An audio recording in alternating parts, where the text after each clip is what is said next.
বিসমিল্লাহির রহমানির রহিম। সম্মানিত হজরতগণ, আপনাদেরকে ক্লাসে যে দুটা নকশা দেওয়া হয়েছে পাশাপাশি, এই নকশাগুলোর মাধ্যমে আপনারা রুগীদেরকে সঠিকভাবে, একদম সুন্দরভাবে, পরীক্ষিতভাবে হাজিরাত করে দিতে পারবেন। এই হাজিরাত করতে হলে রুগীকে ওযুর সহিত থাকতে হবে, মুদাব্বিরকে ওযুর সহিত থাকতে হবে।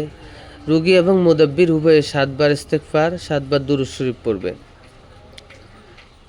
ইস্তেগফার এবং দুরূদ শরীফ পড়ে রুগীকে পশ্চিম দিকে ওযুর সহিত কেবলামুখী হইয়া বসাইয়া, যদি রুগীটা পুরুষ হয় তাহলে তার ডান হাতে এই নকশাগুলা দুটা লিখে দিয়ে দিবেন, আর রুগী যদি মহিলা হয় তাহলে তার বাম হাতে মুষ্টিতে দিয়ে দিয়া বলবেন যে 5 মিনিট একদম চোখ বন্ধ করে কোনো কথাবার্তা না বলে চুপচাপ বসে থাকেন। যখন রুগীর হাতে আপনি তদবিরটা দিয়ে বসায় দিবেন, কিছুক্ষণ পর আপনি জিজ্ঞেস করবেন আপনার থেকে কেমন লাগতেছে। সে যদি বলে হুজুর আমার হাতের তালু মনে হচ্ছে জ্বলে যাচ্ছে, একদম আগুনের মতো গরম হয়ে গেছে, আমার পুরো শরীরটাও গরম হয়ে যাচ্ছে, তাহলে আপনি বলবেন আপনার জন্য সেহের করা হয়েছে, জাদু করা হয়েছে, বান টনা কুফুরি করা হয়েছে। আপনি এরপর বলে দিবেন এই ধরনের যদি কোনো লক্ষণ থাকে তাহলে বুঝতে হবে ওই রোগীকে মানুষের দ্বারা ক্ষতির মাধ্যমে জাদু করা হয়েছে। এই জাদু কিসের হতে পারে?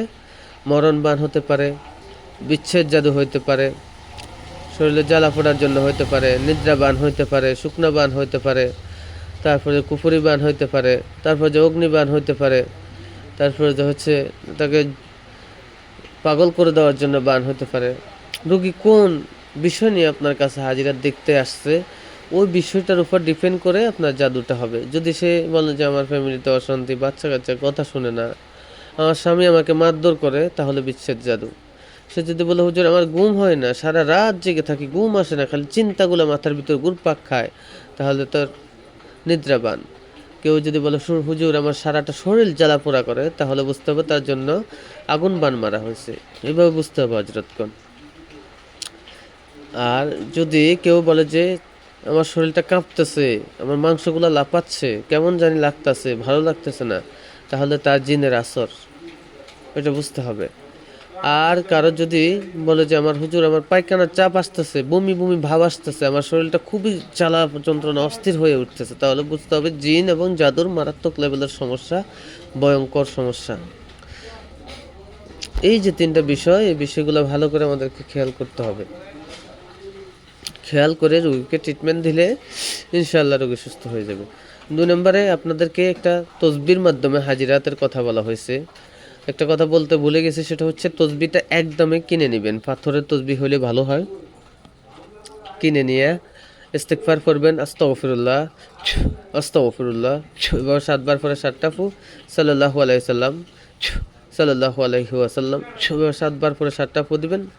এরপরে পড়বেন লা ইয়াতিহিল বাতিলু মিন বাইনি ইয়াদাইহি ওয়ালা মিন খালফিহি তানজিলুম মিন হাকিমিল হামিদ। এই যে আয়াতটা আছে, এই আয়াতটা 7 বার পড়বেন, একটা প্রতিবার পরে একটা করে ফু দিবেন। এরপরে ওয়াকুল জাআল হক ওয়া জাহকাল বাতিল ইন্নাল বাতিলা কানা জাহুকা, এই আয়াতটা 3 বার পরে 3টা ফু দিয়া তাসবিহকে বন্ধ করবেন। বন্ধ করার পরে আপনি যে আয়াতের আমেল, সেই আয়াতের মুয়াক্কিলদেরকে ডাক দিবেন। যদি কোনো আয়াতের আমেল না হয়ে থাকেন, বিসমিল্লাহির রহমানির রহিম ওস্তাদরে সালাম দিয়া ইস্তেগফার দুরূদ শরীফ পড়ে 786 বার পড়বেন। পড়ার পরে বিসমিল্লাহির মুয়াক্কিলদেরকে ডাক দিবেন, ওস্তাদের রুহানি শক্তিকে কানেক্ট করবেন। আসসালামু আলাইকুম ওস্তাদ, আপনার রুহানি শক্তিগুলো আমার সাথে কানেক্ট করলাম। এরপর আপনি তসবিতে ডাক দিলে মুয়াক্কিল সাথে সাথে চলে আসবে ইনশাআল্লাহ। কারো কারো প্রথম প্রথম আসতে চাইবে না, ওয়াসওয়াসা করবে, তসবিতে আবার কেমনে আসবে। এই জন্য আপনি ইস্তেগফার দুরূদ শরীফ পড়ে আপনি আপনার নিজেকে সংশোধন করতে হবে।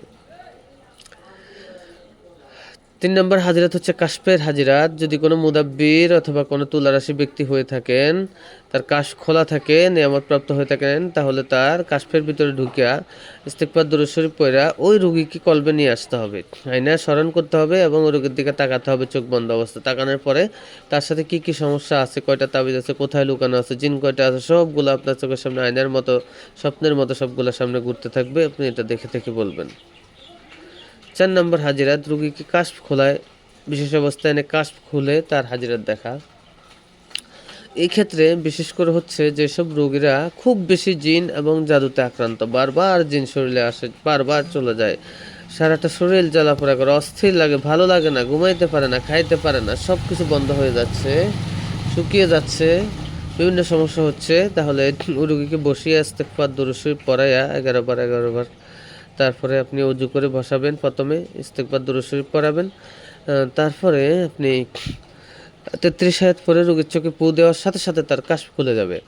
অথবা সূরা নাস প্রথম থেকে পরে শেষ পর্যন্ত গিয়া মিনাল জিন্নাতি ওয়ান নাস এটা পড়তে থাকবেন, ফু দিতে থাকবেন, পড়তে থাকবেন, ফু দিতে থাকবেন, ইনশাআল্লাহ কাশফ খুলে যাবে। এবং আয়াতুল কুরসি মাথার উপর রেখে আয়াতুল কুরসি পড়বেন, মাথায় রোগীর মাথায় হাত রেখে আয়াতুল কুরসি পড়বেন। শেষের অংশটা ওয়ালা ইয়াউদুহু হিফযুহুমা হুয়াল আলিয়্যুল আযীম, এখানে গিয়া এই অংশটা 3 বার পরে 3টা ফু দিবেন শেষে।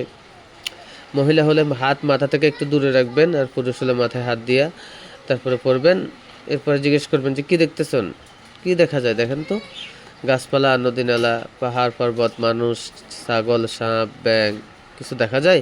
সে যে বলে হ্যাঁ হুজুর দেখা যাচ্ছে, এটা দেখা যাচ্ছে, ওটা দেখা যাচ্ছে, তখন আপনি সেহেরের আয়াতগুলো পড়ে পড়ে ওর চোখের উপর পু দিয়ে বলবেন যে আল্লাহ শয়তান যেগুলো করতেছে সেগুলো ধ্বংস করে দিন, এবং এর সাথে যত শয়তান আছে সবগুলোকে বন্দি অবস্থায় নিয়ে আসুন। ইসমে আজম পরে আপনি হুকুম করলে সবগুলো বন্দি অবস্থায় চলে আসবে। এভাবে 1 বার 2 বার 3 বার 4 বার 5 বার 6 বার 7 বার এভাবে ডাকতে থাকবেন যে রোগীর সাথে যত ধরনের জিন আসো, পৃথিবীর উত্তর দক্ষিণ পূর্ব পশ্চিম আসমান জমিন যেখানে থাকে না কেন আল্লাহর হুকুম অতি দ্রুত রোগীর চোখের সামনে চলে আসো। ডাক দিতে দিতে দিতে দিতে এক পর্যায়ে যখন শেষ হয়ে যাবে আর কেউ থাকবে না, তখন এদের সবাইকে শাস্তি দেওয়ার ব্যবস্থা করবেন এবং রোগীকে বলবেন যে এই যে দেখতেছেন এরা আপনার ক্ষতি করতেছে, এভাবে এভাবে যে যা দেখবে তাকে বলে দিবেন আর কি। হাত নাড়াছাড়ার মাধ্যমে অর্থাৎ হাতের আঙ্গুল ধরে হাজিরাত করার পদ্ধতি, এই পদ্ধতিটা বাংলাদেশে একমাত্র আমি আপনাদেরকে দিচ্ছি, আর কেউ দিতে পারবে না। এটা হচ্ছে তসবিহ যেভাবে বন্ধ করেন ঠিক একইভাবে রোগীর শরীরকে ওই দোয়া আয়াত ইস্তেগফার পরে রোগীর শরীরে ফু দিবেন, আপনার ডান হাতে ফু দিবেন। পড়া শেষ, রোগীর শরীর বন্ধ করবেন, আপনার হাত বন্ধ করবেন। বন্ধ করার পরে আপনি রোগীকে 7 বার বিসমিল্লাহির রহমানির রহিম পরে আপনার হাতে হাত দিয়ে ফু দিয়া বলবেন যে এই হাতের আঙ্গুলগুলা ধরেন। যদি পুরুষ হয় সরাসরি ধরবে, আর মহিলা হলে একটা ছোট্ট একটা লাঠি অথবা একটা কলম দিয়ে বলবেন যে কোনটা ধরবেন, ধরেন। ধরুন সে আপনার বৃদ্ধ আঙ্গুল ধরলো, আপনি বলবেন আপনার জিনের আসর আছে। কেমন জিন দৃষ্টিগত হতে পারে, আশিক হইতে পারে, আসরকৃত হইতে পারে। যদি সে আপনার শাহাদাত আঙ্গুল ধরে তাহলে বলবেন যে ওই রোগের সমস্যা হচ্ছে মানুষের ক্ষতি, হিংসা, বদনজর। যদি সে মধ্যমা ধরে তাহলে তার চালান জিনের সমস্যা আছে, জাদুর সমস্যা আছে, বান আছে, এই সমস্যাগুলো। আর যে ব্যক্তিকে চালানের সমস্যায় পড়ে তাকে জাদু করে চালান করা হয়। আর যে ব্যক্তির অনামিকা অর্থাৎ চতুর্থ আঙ্গুলটা ধরবে তার আশিক জিনের সমস্যা। যে ব্যক্তির পঞ্চম আঙ্গুলটা ধরবে কনিষ্ঠ আঙ্গুল, তার কোনো সমস্যা নেই, শারীরিক সমস্যা, ডাক্তার দেখাইতে বলবেন। যদি কোনো ব্যক্তি শাহাদাত আঙ্গুল ধরে